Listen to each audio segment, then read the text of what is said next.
My name is John Romero. I'm the presiding judge of the Children's Court Division in the 2nd Judicial District Court.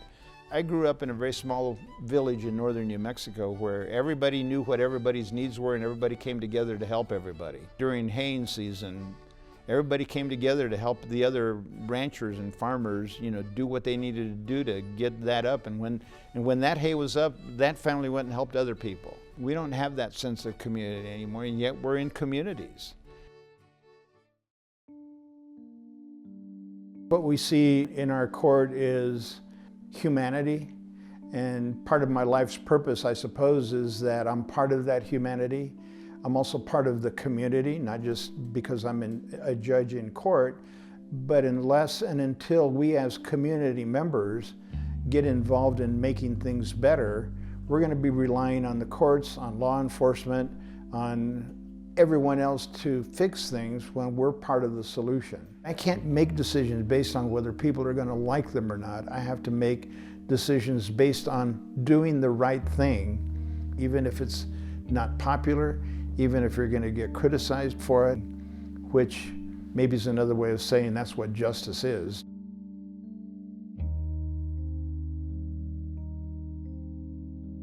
Instead of asking, "What did you do?" we should be asking, "What happened to you?" Because the rest of the story comes from what happened to you and puts everything in context. A number of us started a girls program in our court. The motivating factor was that there were a lot of girls who were getting into the juvenile justice system and there were no programs to aid them overcome where they were, to give them a different direction. The juvenile justice system is a system designed by men for men, and there's no consideration of the unique needs of girls in our system. These problems are not court problems. These issues are not law enforcement issues, and they're not exclusively city government or state government or county government issues. More than anything else, they're community problems. And we're all part of a community.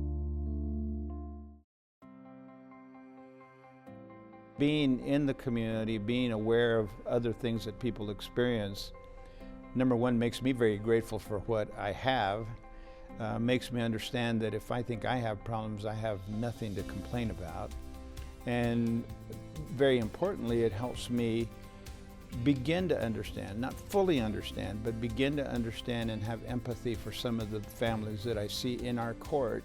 On the one hand, not coddling the participants in the system, the kids who are alleged to have done something wrong, certainly making it so that they can be more engaged, and at the same time being mindful of the rights of the victims, but striking a balance between public safety and the well-being of a child and the restoring or rehabilitation of a child.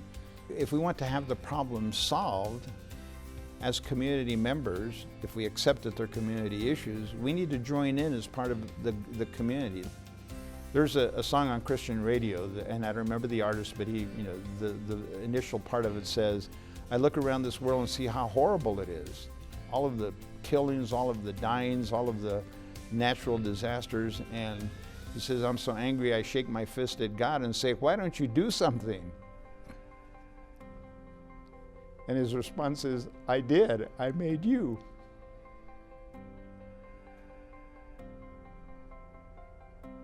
That's a challenge for each one of us. We shouldn't be waiting around for someone else to do something. We're part of the solution. I'm sorry I get emotional, but it's real.